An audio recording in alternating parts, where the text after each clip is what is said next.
విజయంలాగా ఒత్తి ఒత్తి చెప్పడం తప్ప కొత్తది ఏమి లేదు. ఒత్తి ఒత్తి పలుకులు పలకడం తప్ప కొత్తగా చెప్పింది ఏమి లేదు. ఏ ఒక కొత్త సంక్షేమ పథకం కానీ ఏది కూడా లేదు. మహిళల పట్ల కూడా చాలా స్పష్టంగా చెప్పాల్సిన అవసరం ఉండే, కానీ వాళ్ళు మేము 1,00,000 కోట్లు ఇస్తాం అన్ని రుణాలు, ఆ రుణాలు వీలేదో ఇస్తున్నట్టుగా ఆల్రెడీ ఉన్న స్కీమే, నథింగ్ న్యూ అబౌట్ ఇట్, ఏమి లేదు. వెరసి ఇష్యూ యాజ్ ఎ హోల్. దురదృష్టం ఏంటంటే, చాలా బ్యాడ్ లక్ ఏంటంటే, మేము కూడా ప్రభుత్వం ఏర్పడిన తర్వాత కనీసం ఒక 6 మాసాల సమయం వాళ్ళకి ఇవ్వాలని మేము అనుకున్నాం. నేను కూడా శాసనసభకు దగ్గర రాలేదు, కానీ ఈరోజు బడ్జెట్ చూస్తే ఏ ఒక్క పాలసీ ఫార్ములేషన్ జరగలేదు.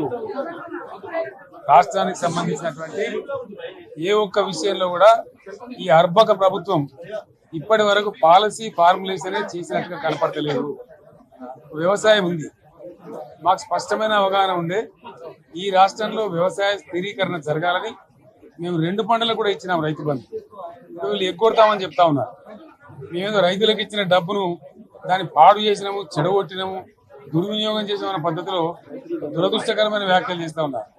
అంటే ఇది పూర్తిగా రైతు శత్రు ప్రభుత్వం అనేది తెలుస్తూ ఉంది.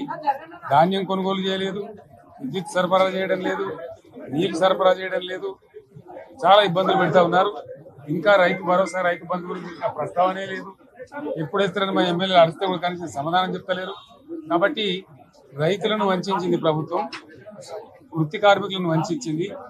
ఒక్క పాలసీ, ఇండస్ట్రియల్ పాలసీ ఏమి లేదు. బట్టి గ్యాస్ ట్రాష్ పంచరంగ ఈస్మాన్ కలర్ లాగా చెప్పడం తప్ప, స్టోరీ టెల్లింగ్ లాగా ఉన్నది తప్ప బడ్జెట్ చెప్పినట్టు లేదు.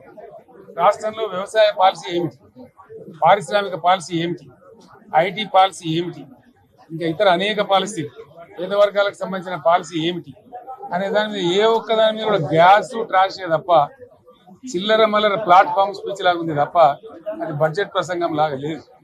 రాజకీయ సభలలో చెప్పినట్టుంది తప్ప ఏ ఒక్క పాలసీని కూడా నిర్దిష్టంగా ఈ పనిని మేము ఎట్లా సాధిస్తాం, మా గోల్స్ ఇవి, మా టార్గెట్స్ ఇవి అనే పద్ధతి కానీ పద్దు కానీ లేదు. ఈ పేదల బడ్జెట్ కాదు, రైతుల బడ్జెట్ కాదు, యువల బడ్జెట్ విశ్లేషణలో మీకు తెలుస్తుంది. భవిష్యత్తులో బ్రహ్మాండంగా మేము దీన్నంతా కూడా చీల్చి చెండాడబోతాం. విజయంలాగా ఒత్తి ఒత్తి చెప్పడం తప్ప కొత్తది ఏమి లేదు. ఒత్తి ఒత్తి పలుకులు పలకడం తప్ప కొత్తగా చెప్పింది ఏమి లేదు. ఏ ఒక కొత్త సంక్షేమ పథకం కానీ ఏది కూడా లేదు.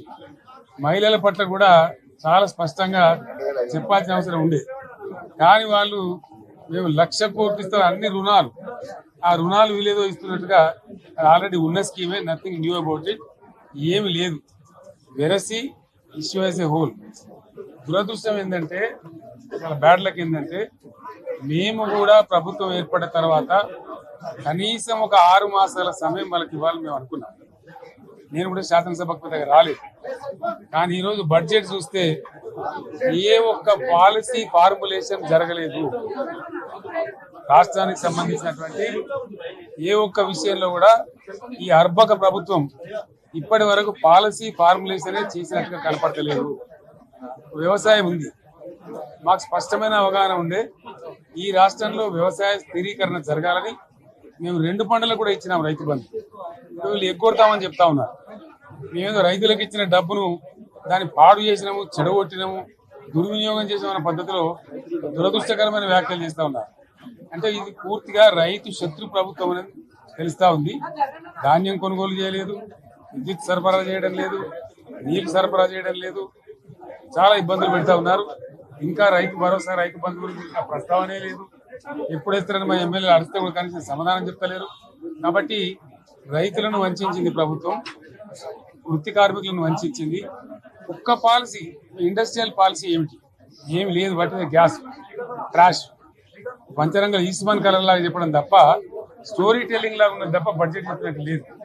రాష్ట్రంలో వ్యవసాయ పాలసీ ఏమిటి, పారిశ్రామిక పాలసీ ఏమిటి, ఐటీ పాలసీ ఏమిటి, ఇంకా ఇతర అనేక పాలసీ, పేద వర్గాలకు సంబంధించిన పాలసీ ఏమిటి అనే దాని మీద ఏ ఒక్క దాని మీద కూడా గ్యాస్ ట్రాష్ తప్ప, చిల్లర మల్లర ప్లాట్ఫామ్ స్పీచ్ లాగా ఉంది తప్ప అది బడ్జెట్ ప్రసంగం లాగా లేదు.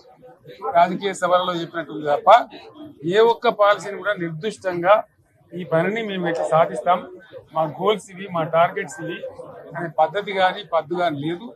ఈ పేదల బడ్జెట్ కాదు, రైతుల బడ్జెట్ కాదు, ఇవాళ బడ్జెట్ విశ్లేషణలో మీకు తెలుస్తుంది. భవిష్యత్తులో బ్రహ్మాండంగా మేము దీన్నంతా కూడా చీల్చి చెండాడబోతాం. Thank you.